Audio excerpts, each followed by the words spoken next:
देखने जाऊं morning show. वो समय ऐसा था जब समानांतर फिल्में सिर्फ एक शो में बहुत दूर के किसी सिनेमा हॉल में लगा करती थी, उनके लिए कोई जगह नहीं थी थिएटर में। जब मैं आक्रोश देखने गया, फिल्म खत्म हुई, उसके बाद दूसरे दिन वापस गया फिर से मॉर्निंग शो में। तब से लेकर के आज तक ओमपुरी जी के हर काम को मैंने बहुत निकट से देखा, और शायद जो रास्ता मैंने चुना, जिस तरह की फिल्मों को करने की जिद ठानी, उसमें ओमपुरी जी की जो काम था उसका बहुत बड़ा योगदान रहा है। उनकी शुरू की फिल्म आक्रोश से ये मेरी यात्रा शुरू हुई थी, और दिमाग में कहीं ना कहीं ये जिद पनपने लगा था कि काम करना है तो ऐसा करना है, किसी रास्ते जाना है तो शायद इसी रास्ते जाना है।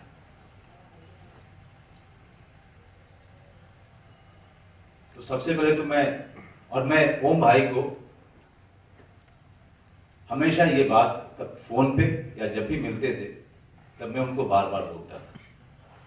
और जिस तरह के व्यक्ति थे, अगर आप में से किसी ने भी उनको निकट से जाना हो, वो हर कॉम्प्लीमेंट को हंस करके टाल दिया करते थे। उन्होंने कभी भी अपनी महानता का बोझा ढोया नहीं। एक फिल्म कर रहे थे हम लोग, चक्रव्यूह, प्रकाश झा जी की फिल्म थी। पंचमढ़ी मध्य प्रदेश में एक रेस्ट हाउस था जिसमें कि हम 5-6 जो है मेन कलाकार ठहरे हुए थे, और साथ में निर्देशक भी थे। और हर शाम को शूटिंग के बाद अपनी अपनी वर्जिश करने के बाद बाहर कुर्सी लगा के अपने अपने कमरे के हम लोग बैठा करते थे, और ओम भाई भी आ जाया करते थे वहां पे। हर कोई कहता है कि अच्छा एक्टर बनने के लिए अच्छा इंसान होना जरूरी है, लेकिन इस शहर में आने के बाद मेरी इस कहावत से मेरा विश्वास थोड़ा उठ रहा था। लेकिन जब जब मेरा विश्वास इस कहावत से उठा, तब तब ओम भाई मिल गए। तब लगा कि नहीं, शायद सही है। इतना महान एक्टर होने के बावजूद कभी भी सामने वाले को, चाहे वो एक रिक्शा वाला हो, चाहे वो इस देश का सबसे बड़ा पूंजीपति हो, सबसे एक तरीके से मिलना मैंने आज तक किसी को नहीं देखा। वो हमारे ओम भाई थे। हमारे चक्रव्यूह फिल्म के एक छोटे से छोटे रोल को करने वाला, या एक चाय लेके आने वाला स्पॉट बॉय, या फिर उसी सेट पे, उसी लोकेशन पे निर्देशक, या उसी सेट पे कोई नामी ग्रामी एक्टर, सबके जो ओम भाई के साथ संबंध थे वो बराबर के थे। ओम भाई के लोकेशन पे आते ही बड़ी खलबली मचती थी, और वो खलबली ऐसी नहीं होती थी कि कोई बहुत बड़ा स्टार आ गया। महान तो थे ही, सभी जानते थे उनके बारे में, लेकिन वो खलबली इसलिए मचती थी कि उनका ओम पुरी आ गया, उनके ओम भाई आ गए, उनके ओम जी आ गए। एक रात हम लोग ऐसे ही बैठे हुए थे, तो उन्होंने मुझसे कहा, बबुआ मुझे अपनी फिल्में दिखाओ यार। तो मैं उनको फोन पे मुंबई आने के बाद बोला करता था कि ओम भाई मेरी ये फिल्म है, आप देख लीजिएगा। वो देखते थे और वापस फोन करते थे, और अपनी जो भी उनकी प्रतिक्रिया होती थी देते थे। हाल फिलहाल में मैंने उनको कहा कि ओम भाई एक फिल्म है मेरी अलीगढ़, आप देखने आएंगे? उन्होंने कहा कि मैं तो हुई नहीं, लेकिन जब लगेगी तो बता देना। मैंने उनको मैसेज कर दिया कि ओम भाई मेरी फिल्म प्रदर्शित हो गई है, और आप कहीं भी देख सकते हैं। अगर आप चाहेंगे तो मैं टिकट लेके आ जाऊंगा जब आप मुंबई में होंगे तो। फिर मैं भूल गया। उसके बाद भोपाल से उनका एक दिन अचानक रात को फोन आया, अरे यार यहां तो लगी ही नहीं है। मैंने कहा ओम भाई ये बहुत छोटी फिल्म है, भोपाल में नहीं लगेगी। अच्छा अच्छा, ये आक्रोश टाइप की है क्या?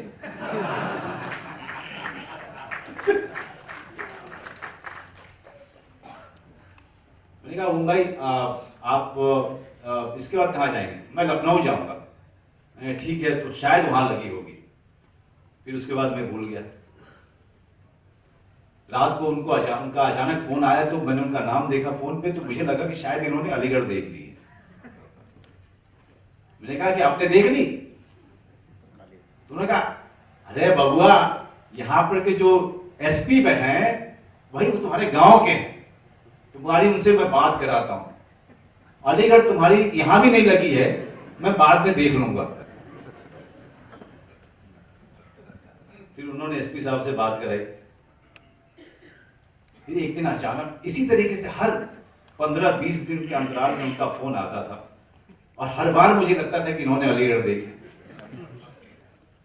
लेकिन वो साथ में जो बैठा होता था उससे बात कराते थे और साथ में ये भी बोलते थे कि बबुआ मैंने अलीगढ़ देखी नहीं, यहां लगी ही नहीं। मैंने कहा ओम भाई बड़ी छोटी सी फिल्म है, ये 2 महीने कहीं नहीं चलने वाली है।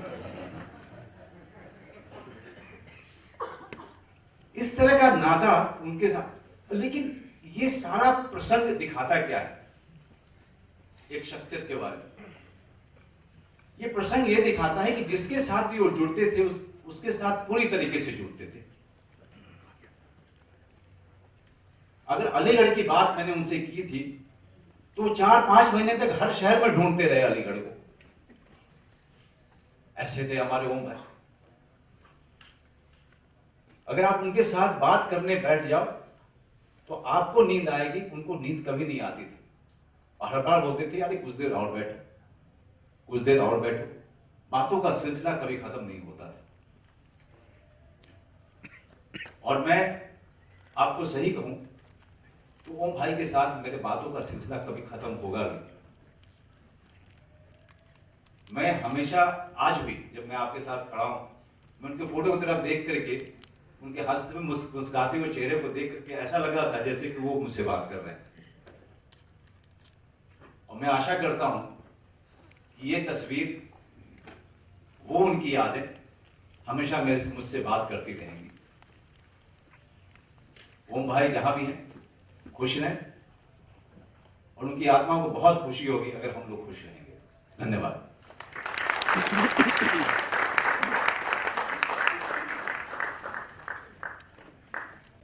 नमस्कार। ओम जी के बारे में क्या कहें, मनोज जी ने इतना कुछ कहा है। मुझे तो सिर्फ इतना याद है कि मेरा बेटा एक पिक्चर बना रहा था, ना घर के ना घाट के, राहुल अग्रवाल। उसके अंदर उसने डेब्यू किया था एज ए डायरेक्टर और as a hero also.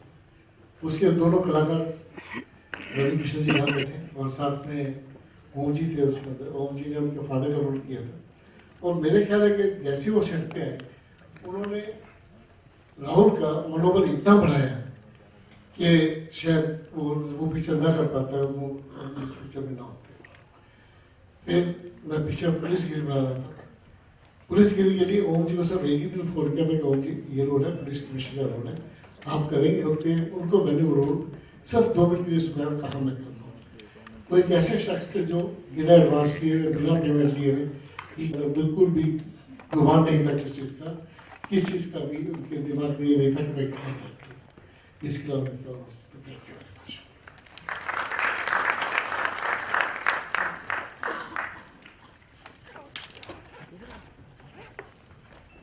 Thank you साहब।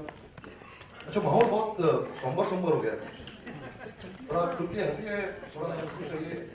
मतलब ऐसा टैक्स नहीं लगेगा कोई हंसने का या ताली बजाने का या कुछ।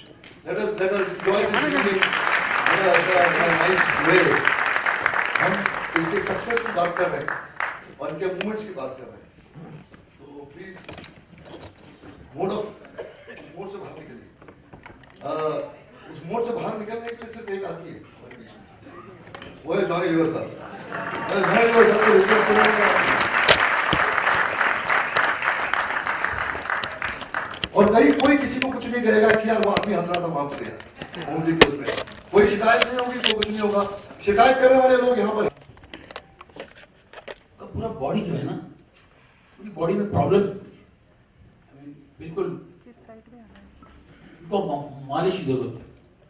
हमारे मिश्रा जी यहाँ बैठे थे, मिश्रा जी मालिश वगैरह करते थे, उनकी बहुत सेवा करते थे, उनको एक्सरसाइज करना पड़ता था, स्विमिंग भी करते थे। वो डॉक्टर ने बताया स्विमिंग करना चाहिए, तो वो ये सब करते थे।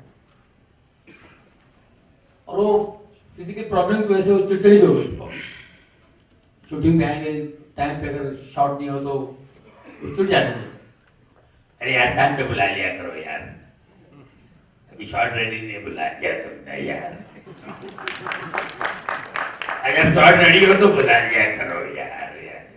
ठीक है चलो मैं बैठता हूँ, कहाँ चल रहा हूँ। ऐसे हो गए थे। मैं कुछ लोग सोचते थे क्यों इतना छोड़ रहे हैं, लेकिन मैं समझता था उनकी प्रॉब्लम क्या है। मैं उनके लिए प्रेयर भी करता था, यार जॉनी इधर मेरे लिए प्रेयर कर यार। मैं उनके लिए प्रेयर भी करता था, यार प्रेयर करता, अच्छा लगता मुझे यार। तो ये चलता, शाम को वो वॉक के लिए निकलते थे, कोई फोटो ले आए, आ जाता,